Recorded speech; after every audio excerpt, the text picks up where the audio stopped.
Welcome. In today's lesson, we will learn how to make paper beads. Paper beads originated in England in the 1800s during the Victorian era, when young women would gather and using wallpaper and knitting needles would make their own paper beads, waxing them with things like beeswax and tree resin to make them hard, and then string them along a piece of yarn and use them for things like wall hangings and beaded curtains.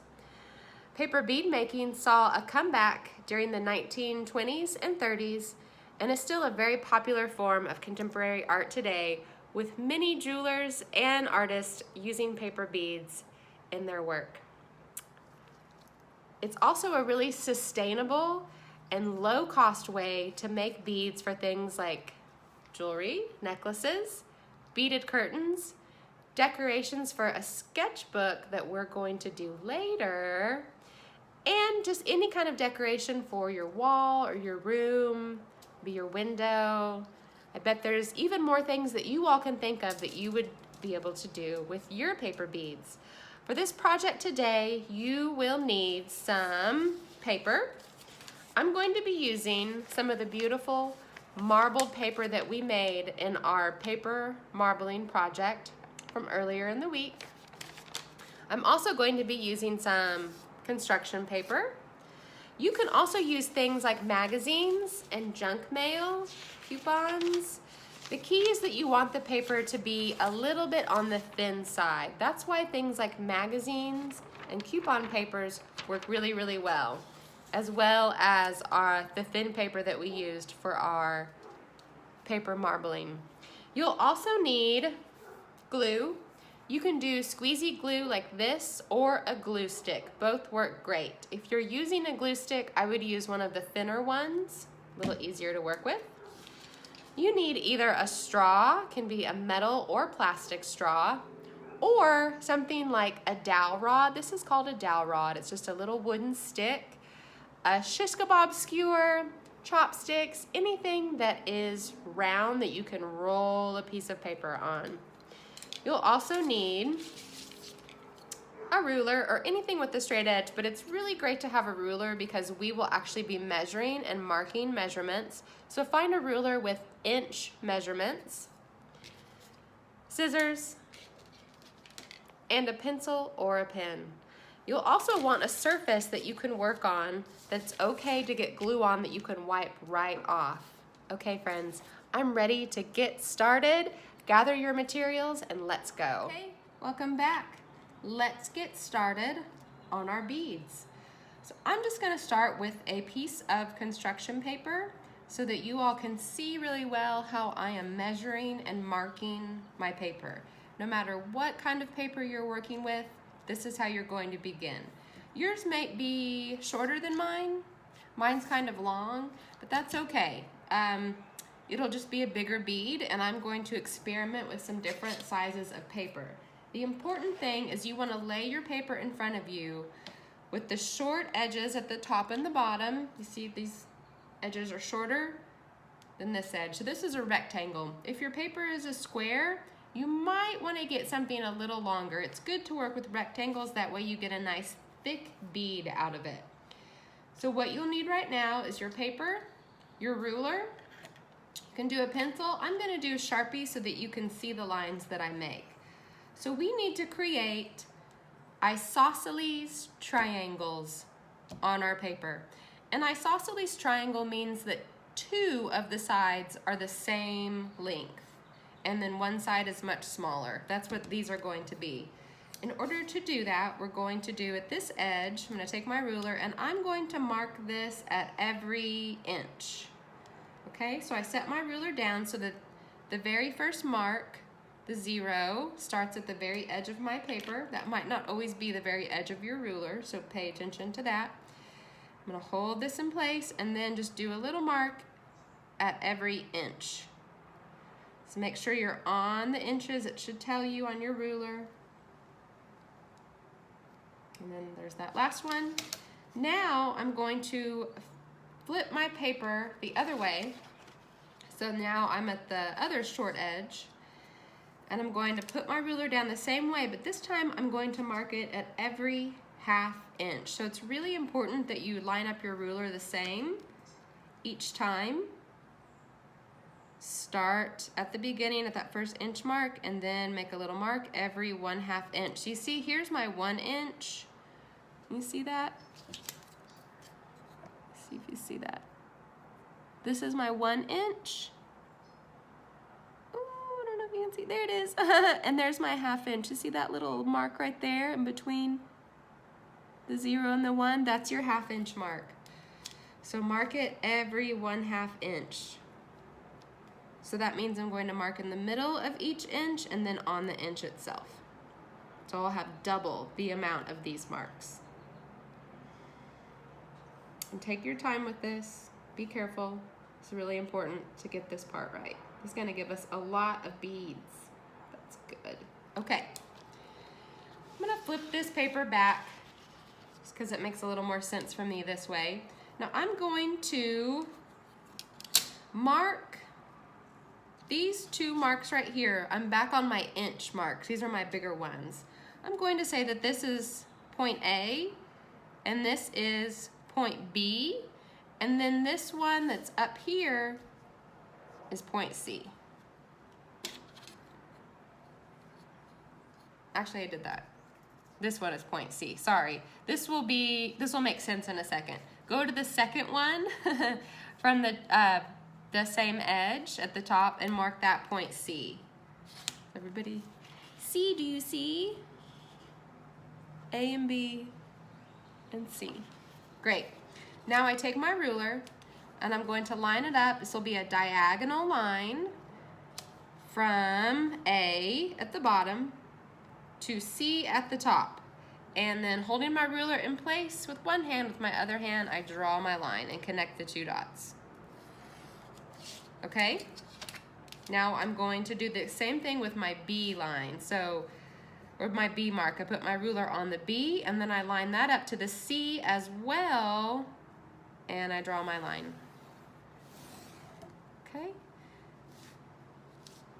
Great. Now I'm going to do the same thing with each one of these. The C is going to be every other 1/2 inch mark, and I'll show you why. So let's go ahead and mark every other one as C. So this is C, skip 1, that's C. Skip 1, that's C. Don't worry about marking on this. This is going to be all covered up in a moment. Okay, great. Now, the B becomes A, and then my next line is B.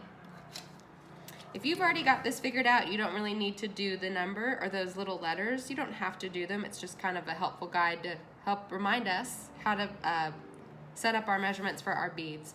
So again, I'm going to line up the A and the C, draw my lines. Oops, didn't line that up too well. Line those up, draw my lines. Great. I'm going to go ahead and cut out what I have so far so that we can get started on some beads. So I'm just going to follow my line, cut it out.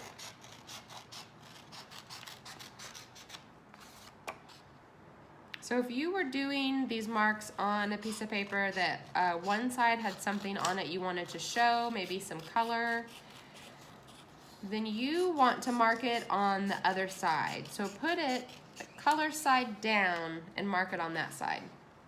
Okay, we've got one bead.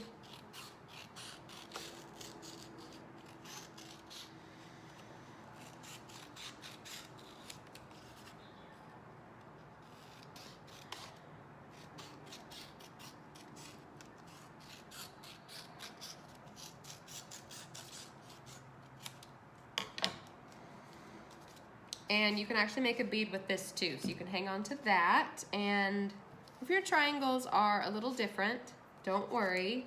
It's all going to work out. It's the first time we're trying something, so we're learning. It's brand new. So now I've got my triangles and a very long rectangle. And remember, this is going to be the side that won't show. this is the side that I want to show. So I'm putting it kind of front of it facing down. So flip it over. And now taking either your straw or your chopstick, wooden dowel rod, whatever you have. I'm gonna try this with the straw. Before I put any glue on it, I'm gonna set my straw on top of that edge right there. You see at the long side of the triangle. And I'm just going to pick up that edge and roll it. And I'm gonna do I'm gonna roll it all the way around one time so that the paper goes underneath the straw before I put any glue. Now that I've got it rolled on there, I'm going to hold on to it with one hand, pick up my other hand, make sure my glue is nearby and that the cap is off and it's ready to go. Okay, I'm back. Sorry about that technical difficulty. Glue's working now. Let's roll our bead again. I'm just gonna roll it over one time so that it's one complete roll. The edge of that paper is underneath that straw right now. Be gentle to not push on the straw real hard or put a bunch of folds in your paper. It's just gentle pressure with one hand holding it in place. My other hand, I use my glue to do a nice thin line of glue all the way down. Remember friends, just a little bit of glue goes a really long way. You can do this with a glue stick as well. That might even be easier. Just make sure it's one of the thinner glue sticks, and the same thing, just do one layer all the way down. Now I'm going to roll my paper all the way down. I'm just rolling my straw. Put a gentle pressure so there's lots of contact with the paper. Whoa, okay. So with some thicker papers, you might need a little more glue. You might need a little more glue with all the papers on this very end. So I would put the glue on the bead itself, just a little. Kind of smooth that end down, that little tail. And then with thicker paper like construction paper, you might need to hold that down for a moment. I would hold it down, count to 20 maybe. It looks like it's doing pretty good. Okay, now my next step will be to take my bead and pull it off of my straw and sit it somewhere safe for it to dry. Make sure you put it on something that it won't get any glue on your table. If there is part of it that has a little bit of glue on it, you might even want to set it on aluminum foil. Got some right here, to make sure that it doesn't stick to any other paper, and just let that dry. Let's try that again. I'm going to do another one on a little bit thinner of a roller. This is a dowel rod, otherwise known as a shish kebab skewer, chopsticks, anything you have like that. Again, we're gonna follow the same procedure. I'm going to put it at the end of my triangle, the bottom, roll the edge over. It's harder to do with these littler rolling things, but this is nice because it's wood, so I can press a little bit harder on it. Roll it over one time. With these thin ones, maybe even 2 times.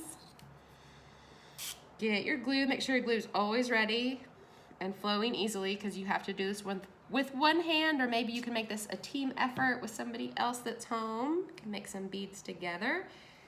And again, I'm gonna roll it up. And when I roll it, I like to hold on to the paper as I'm rolling. So I'm not rolling from the edges here, because that'll just kind of unroll my paper. I've got to hold on to the paper and actually roll the paper itself. Now, if you're finding that the end of your triangle is not really ending up in the middle of your bead, that's okay. That's just, you know, the triangles maybe weren't perfect, but that's all right, because this is handmade, friends. Remember, when we talk about things that are handmade, they should look unique. They should each look a little bit different, even from each other, from the ones that you've made. So it's okay if each bead kind of has its own personality. We want each bead to have its own personality, because your work should be reflective of yourself and your own diverse character traits. Okay. Glue that little tail down. It's wanting to not stick, so let's hold it. Let's count. 1, 2, 3, 4, 5, 6, 7, 8, 9, 10. Let's check it out. It's pretty good. You notice this one, the tail came up a little bit. You might want to check them and you can just smooth that back down. You might have to re-glue it at some point, but that's okay. All right, so you can see this bead compared to this bead. This is on our straw, this is on our dowel rod. So this one's a little bit smaller and a little bit thicker, more dense, where this one is a little bit bigger, has a bigger opening. Either one totally works. Looks like we're gonna have to glue this little tail back down. Let's give this one a count too. 1, 2, 3, 4, 5, 6, 7, 8, 9, 10. Awesome. Okay.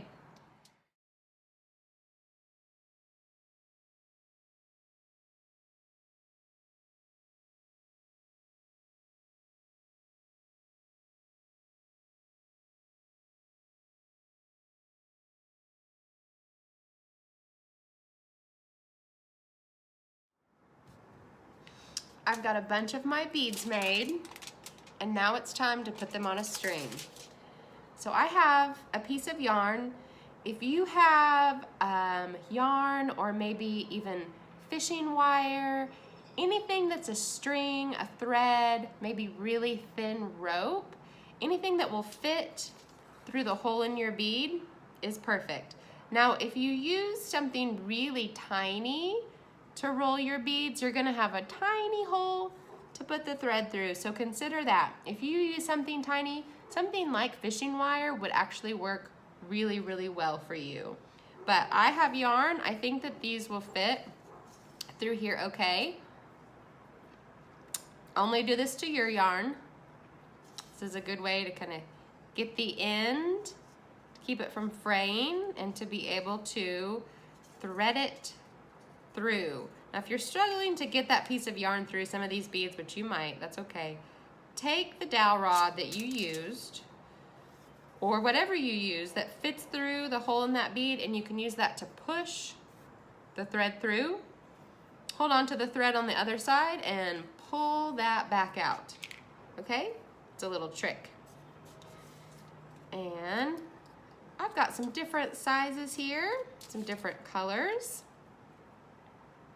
This one's gonna be, need a little bit more help as well. So I think for my project, I actually want to make these into a beaded curtain because I have been wanting a beaded curtain and I don't really want to pay for one. So I'm gonna make it myself.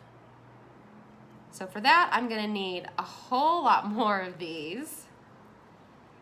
But that's okay because they're fun to make. They're basically free and they're so easy. But this would make a really cool necklace too. And maybe I'll also make one into a necklace. What do you all think? I can't wait to see what you've made and what you've turned it into. And friends, remember, hang on to a few of them because later on in the week, I've got another project for you where we are going to make our own sketchbooks and we need to decorate those sketchbooks with some beads and some yarn. I can't wait. Thank you so much for making this project with me today. I'll see you next time. Bye, friends.